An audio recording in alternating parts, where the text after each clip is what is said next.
Olá, queridos amigos. Vamos hoje estudar sobre a importância da chuva temporã e a chuva seródia. Aqui no livro de Deuteronômio, capítulo 11, versículo 14, diz o seguinte: Darei as vossas chuvas da vossa terra a seu tempo, as primeiras e as últimas, para que recolhais o vosso cereal e o vosso vinho e o vosso azeite. As chuvas eram muito importantes dentro da cultura do povo de Israel.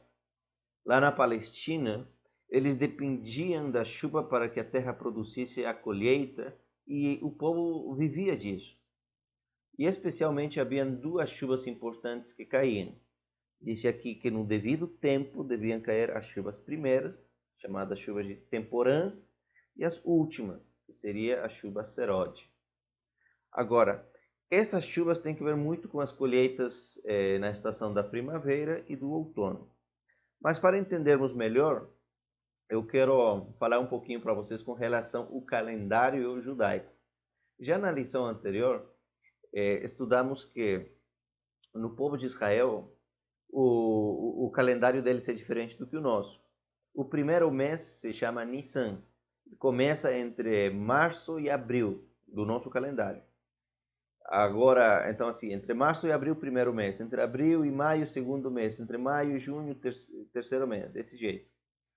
Só que o povo de Israel, além de ter esse calendário, eles tinham outro, que se chama o calendário civil, tá bom? Então eles tinham um calendário religioso, tinham um calendário civil.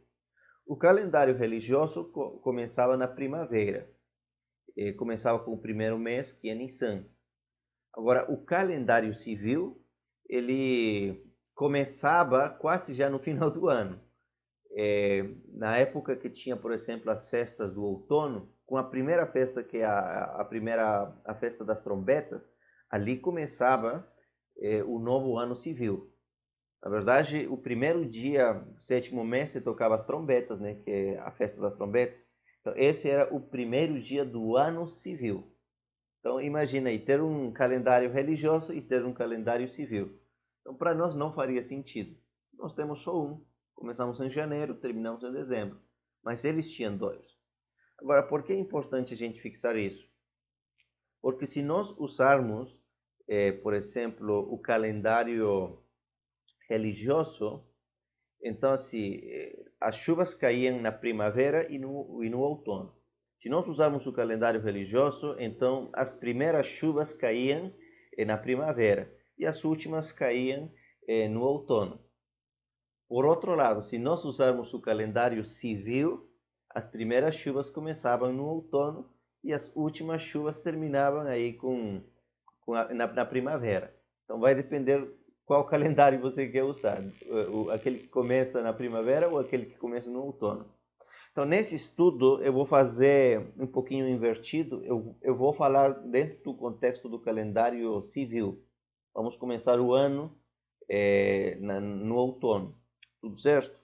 E falando isso, nós descobrimos que no antigo Israel, lá na Palestina, eles tinham um clima subtropical. Ou seja, ou era chuva ou não havia chuva. Por exemplo, no outono, que é do mês de entre outubro e novembro, era o momento quando caíam as primeiras chuvas. Não era uma temporada onde caía muita chuva, não. Aí caíam as primeiras chuvas, que já preparavam a terra para que algumas colheitas já acontecessem, que era a colheita das uvas e das azeitonas, e ao mesmo tempo preparava a terra para que já pudesse ser semeada os cereais. Então assim, mas lembrem, no outono não era temporadas de chuvas fortes, eram as primeiras que chegavam, ia preparando a terra. Agora, depois do outono, entramos de fato no inverno. No inverno, que seria já dentro do nosso calendário, entre final de novembro até o mês de fevereiro, era uma temporada de muitas chuvas, chuvas muito fortes, especialmente no mês de janeiro, dezembro e janeiro, era temporada de chuva forte mesmo, tá bom? Agora, terminava o inverno, então, no mês de fevereiro, aí começava agora a primavera. A primavera era entre março e abril. Agora, na primavera caíam as últimas chuvas. já não era mais essas chuvas assim fortes, mas eram as últimas chuvas que faziam o trabalho final para que a colheita do trigo e da cevada acontecesse. E depois da primavera, né, começando já no mês de final de maio, começo de junho, começava um longo e difícil período do verão, onde havia sequidão e em muitos lugares era uma sequidão total. Os riachos se secavam, as fontes também. Era um período muito, muito difícil. Tudo certo? Agora, eu quero falar com vocês os detalhes com relação à primeira, a chuva tempora, ou as primeiras chuvas que caíam no outono, entre outubro e novembro. Essas chuvas que caíam aí no outono tinham o propósito de amolecer a terra, e era o momento quando muitas pessoas já aproveitavam para ir aos seus campos e começavam a semear, colocar ali os cereais, para que dessa maneira começasse a germinar antes de que caíssem as chuvas fortes. Eu vou colocar para vocês um exemplo. Por exemplo, aqui no livro de Esdras, no capítulo 10, no versículo 9 e 13, fala de uma coisa bem interessante, de uma história. Só que agora que você sabe como que acontecia o calendário com relação às chuvas, a sua mente vai se abrir, você vai ter noção de em que momento estava acontecendo essa história. Diz assim: Então todos os homens, versículo 9, todos os homens de Judá e Benjamim, em 3 dias se reuniram em Jerusalém, no dia 20 do 9º mês. Ou seja, o Esdras se reuniu, né, junto com os homens de Jerusalém, de Judá, né? Se reuniram lá em Jerusalém. Disse que era o dia 20 do 9º mês. Qual é o 9º mês? O primeiro mês, Nissan, é entre março e abril. O segundo é entre abril e maio. Dessa maneira, o 9º mês seria entre novembro e dezembro. Tá bom? Estamos falando já da época do inverno, onde estão as chuvas fortes. Tá? Disse mais: todo o povo se assentou na praça da casa de Deus, tremendo por causa daquele assunto. Havia um assunto muito importante que eles estavam aí debatendo. E disse que se reuniram então na casa de Deus por causa do assunto e por causa da chuva intensa. Olha, no 9º mês já havia chuva intensa. E qual é o 9º mês que falamos? Entre novembro e dezembro. Já começava a chuva forte. Era já o inverno de fato. Disse no versículo 13: Porém o povo é muito, e sendo a época das chuvas, não podemos ficar aqui do lado de fora. Então, assim, era a época de chuva, era já o inverno. Então, quando você lê só o texto bíblico, você pensa, olha, então era época de chuva mesmo. Mas você não tem noção em que mês, em que momento aconteceu. Mas agora, estudando o calendário judaico, você sabe mais ou menos quando que era já o 9º mês, e você sabe que ali já era o período do inverno, de forte chuva, e é por isso que fala, né, que era época de chuva intensa. Tudo certo? Agora, nessa estação do outono, ali acontecia uma colheita muito importante, que é a colheita das uvas e das azeitonas. Vamos abrir novamente aqui o livro de Deuteronômio, capítulo 11, versículo 14, para entender essa questão.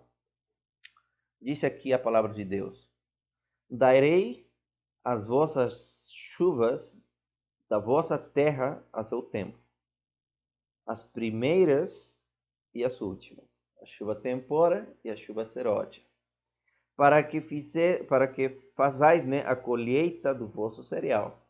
Ou seja, havia uma colheita de cereal que acontecia. Essa colheita do cereal é do trigo e da cevada. E disse mais também para que façam a colheita do vosso vinho. E disse também e do vosso azeite. Agora, no outono, que seria usando o calendário civil, onde acontecia a chuva temporã, as primeiras chuvas, ali então acontecia a colheita das uvas e das azeitonas. Por quê? Aqui disse vinho. O vinho se fazia do quê? qual era a matéria-prima para fazer o vinho? Eram as uvas. As uvas aí passavam por um processo e se tornavam aí o vinho. Tá? Agora, da onde se tirava, por exemplo, o azeite? O azeite se tirava a matéria-prima ali, eram as azeitonas. As azeitonas passavam por um processo, se tirava o azeite, então ali esse azeite se usava de muitas maneiras. Então aqui não está dizendo que se faz colheita de uva e azeitona, aqui disse a colheita do vinho e a colheita do azeite. Só que você sabe, não se colhe vinho literalmente e azeite já feito, se colhe a matéria-prima. Então assim, no outono que acontecia a chuva, as primeiras chuvas, ali se fazia então a colheita desses frutos importantes, a uva e a azeitona. Outro texto bíblico que encontramos está aqui no livro de Deuteronômio, capítulo 24. Vamos ler o versículo 20 e 21. Disse assim: durante a colheita das azeitonas, depois que sacudires as oliveiras, não volteis a pegar as azeitonas para que ficam nas árvores. Deixa-a para os estrangeiros, para os órfãos, para as viúvas. Disse, e fazes somente uma colheita de uvas nas tuas plantações. As uvas que ficarem nos ramos das videiras devem ser deixadas para os estrangeiros, para os órfãos e para as viúvas. É interessante perceber aqui que está falando de duas colheitas. Obviamente está falando das colheitas do outono. Disse, olha, quando fizerem a colheita das azeitonas e a colheita das uvas, vocês não devem colher até o último fruto. Não. Disse, façam a colheita, mas deixem um pouquinho aí para os pobres. Porque isso era uma questão civil dentro do povo de Israel, cuidarem dos estrangeiros, dos órfãos, dos pobres. As pessoas não deviam fazer a colheita de seus campos e deixar totalmente aí sem nada. Não, era por lei, eles sempre deviam deixar alguns frutos ali. Para quê? Para que depois de fazer a colheita, os pobres fossem ali e eles pegavam aquilo que sobrava. Então, assim, dessa maneira, Deus ensinava o povo de Israel a cuidar das pessoas que mais necessitavam. E é isso que está falando. Então, quando se colhia as azeitonas e as uvas, sempre se deixava alguns frutos ali para os pobres. Então, aqui está falando da temporada do outono, quando caíam as primeiras chuvas. Em Deuteronômio 7, versículo 13, disse o seguinte: ele te amará, te abençoará e te multiplicará.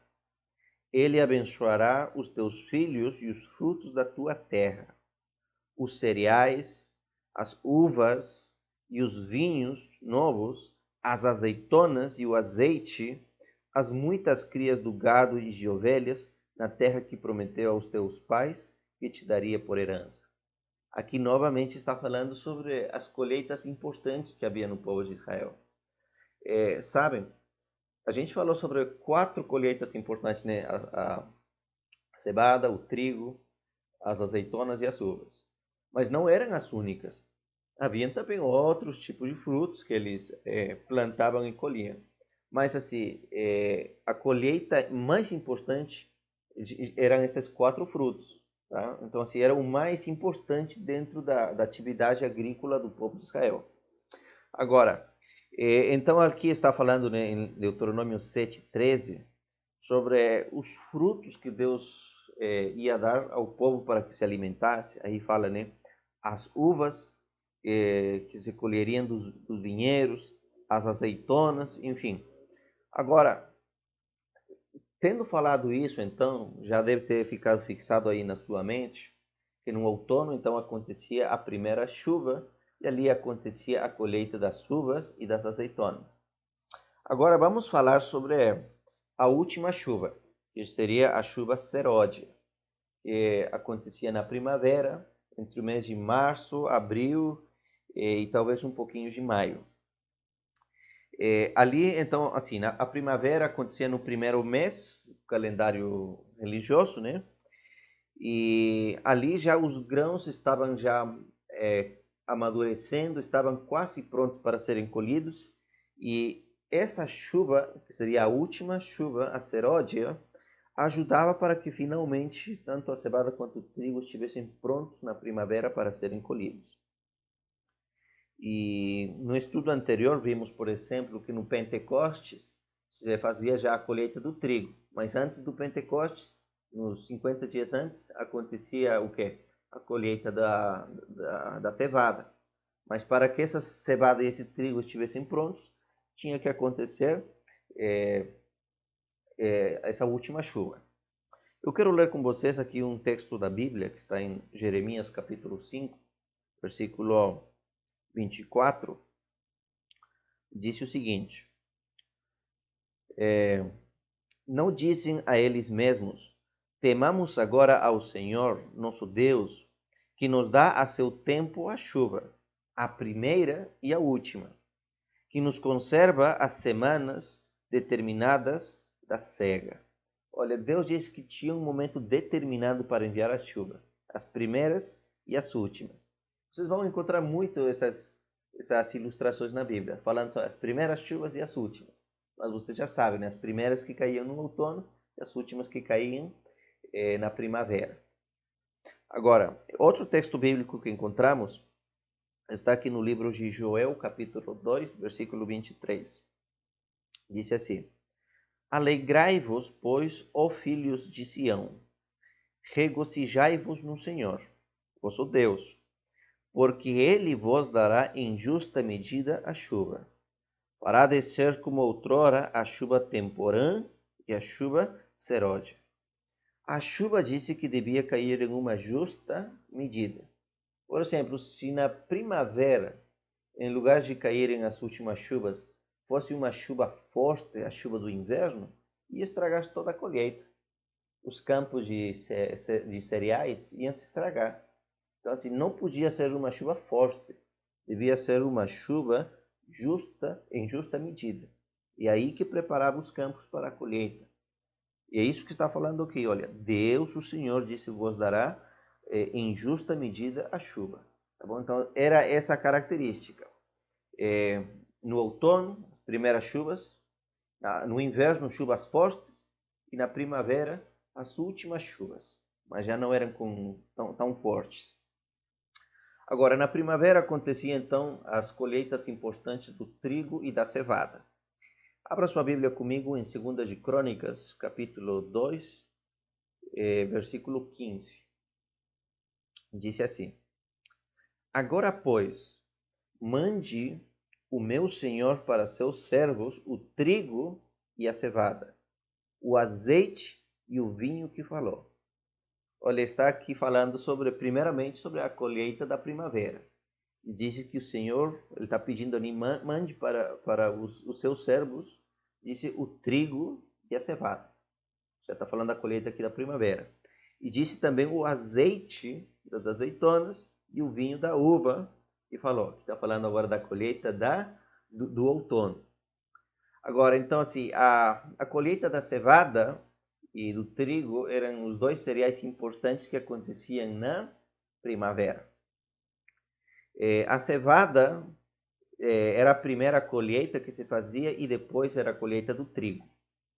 Aqui no livro de Josué, vai nos dar um exemplo sobre essa temporada. Está acontecendo a festa aqui ou a colheita dos frutos aqui da primavera.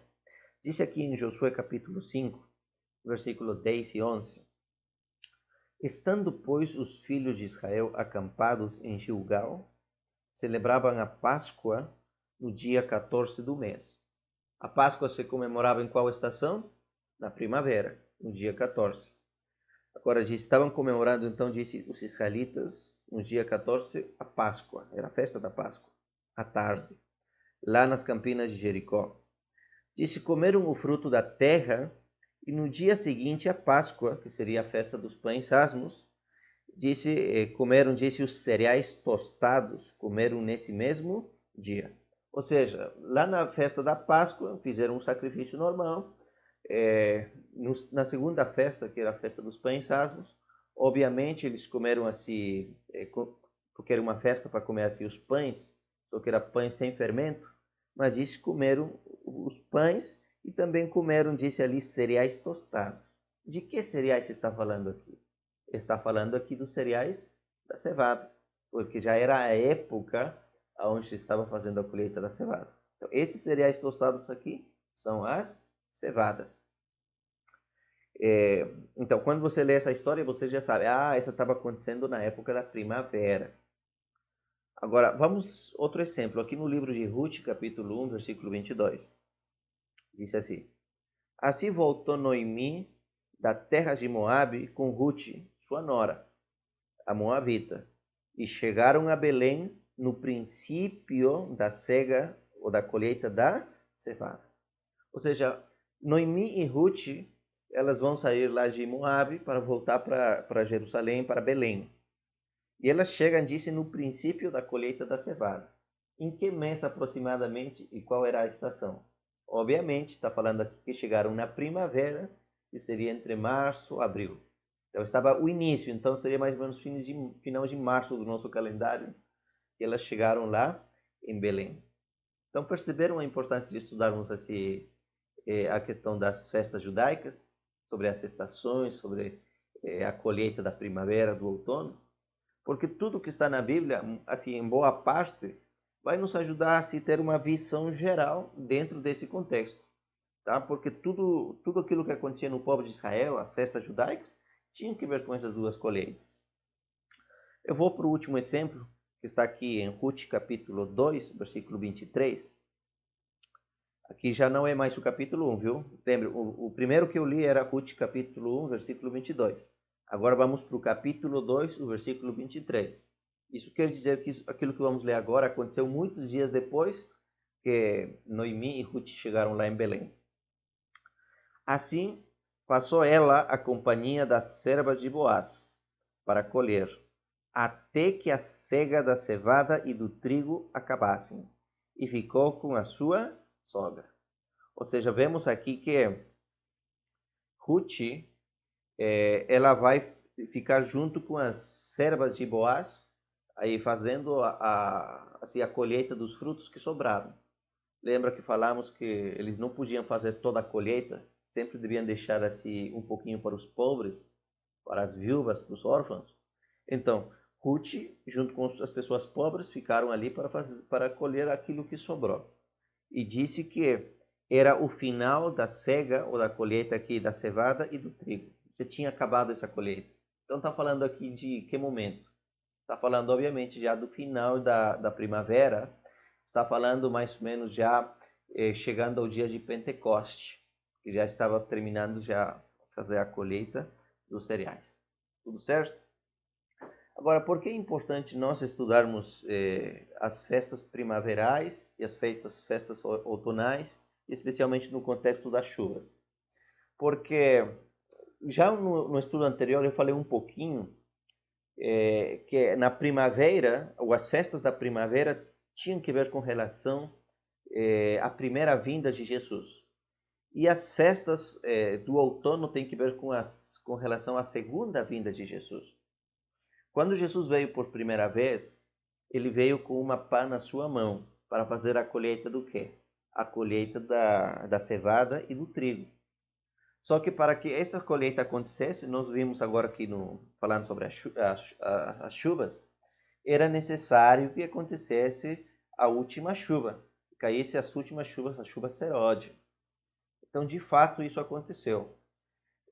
Quando nós estudamos, por exemplo, no livro de Atos, Jesus disse para os discípulos, né, aí em Atos capítulo 1, versículo 8, e recebereis poder quando descer sobre vós o Espírito Santo, e disse, vocês serão minhas testemunhas, em Jerusalém, em Samaria, enfim, até os confins da terra.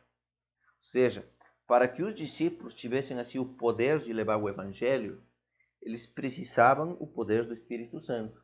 E é por isso que eles ficaram até o dia de Pentecoste, em oração.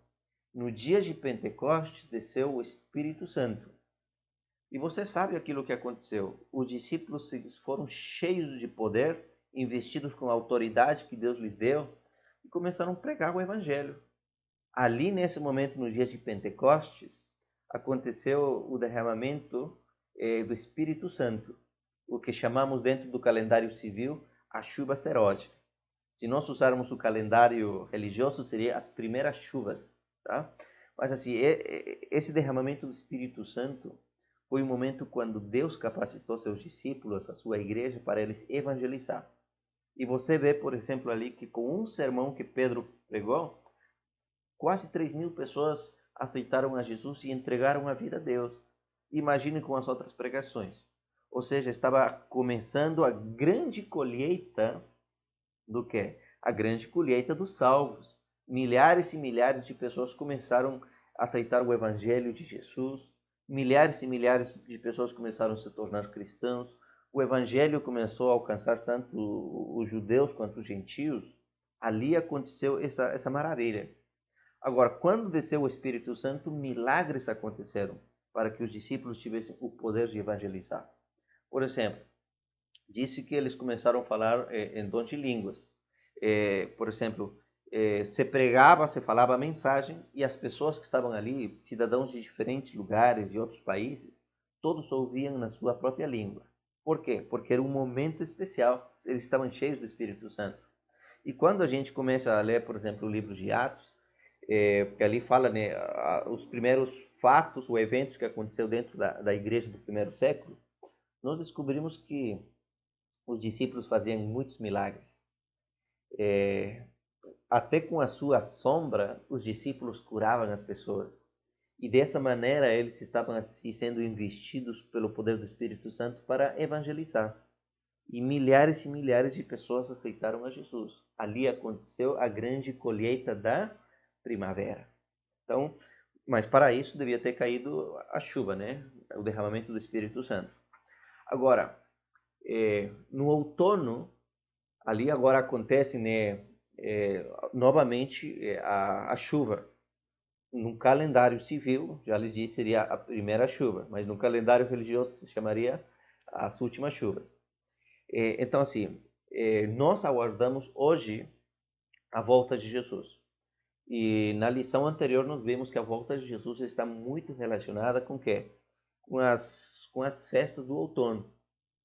Jesus vai voltar no início da festa quando terminar a festa do dia da expiação, para iniciar a festa das cabanas. E ali vai acontecer a colheita das uvas e das azeitonas. Já vimos que em Apocalipse 14:14, Jesus se apresenta vindo como Rei de Reis, mas trazendo na sua mão uma foice. Uma foice para quê? Para fazer a colheita. Então, se vai fazer a colheita, e ali diz que vai ser feita a colheita das uvas e das azeitonas, porque esses frutos já estão maduros. Jesus vai fazer a colheita, é porque já caiu a chuva. Foi a chuva que fez amadurecer tanto as azeitonas quanto as uvas. Nós chamamos isso o último derramamento do Espírito Santo. Usando o calendário religioso, normalmente nós chamamos, né, a chuva seródia, a última chuva, o segundo derramamento do Espírito Santo. Então, assim, essa é a nossa grande esperança. Nós sabemos que antes da volta de Jesus, a igreja vai ser investida com o poder do alto, assim como os discípulos. A igreja, sendo usada pelo Espírito Santo, fará milagres e proezas.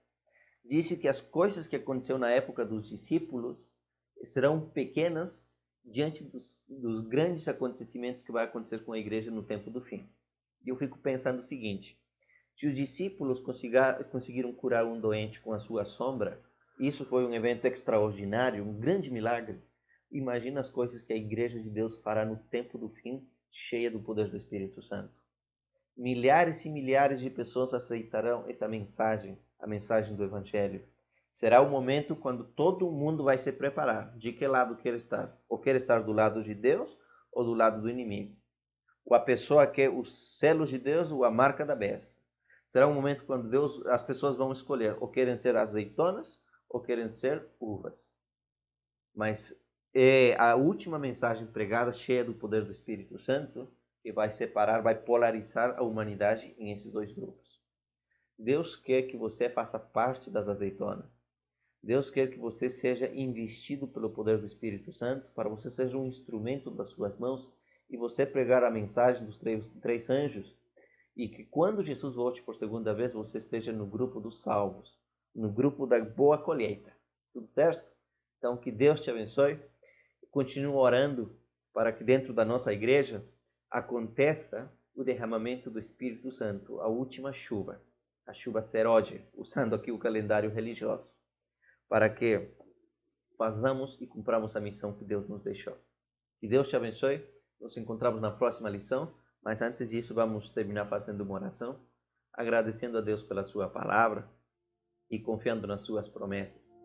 Porque assim como Deus foi fiel em enviar as chuvas na justa medida, Deus é fiel em cumprir as suas promessas na nossa vida, no dia a dia. Então eu te convido que você feche seus olhos e falemos com Deus nesse momento. Oremos. Eterno Deus, queremos lhe agradecer pela sua palavra. Que lindo saber que o Senhor cuidou muito bem do povo de Israel. Nunca deixou que faltasse a chuva. Não faltou, Senhor, o alimento. Sempre o Senhor lhes deu na justa medida. Hoje, querido Pai, nós nos preparamos para a segunda vinda de Jesus, para a colheita final.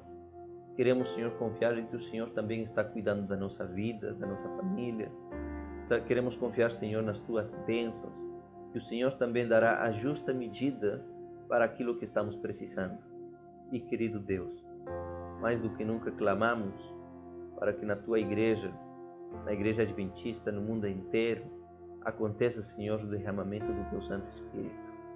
Que haja, Senhor, entre nós um reavivamento, uma reforma, que seja o momento de nos voltarmos, Senhor, para clamar, assim como as pessoas do povo de Israel, para que o Espírito Santo possa nos investir e assim cumprir a missão de pregar a mensagem dos três anjos. Lhe agradecemos em nome de Cristo Jesus. Amém. Que Deus abençoe a cada um de vocês. Não percam o próximo estudo. No próximo estudo vamos estar falando especialmente sobre o tema uvas ou azeitonas. O que você quer ser? Que Deus te abençoe, viu? Até a próxima.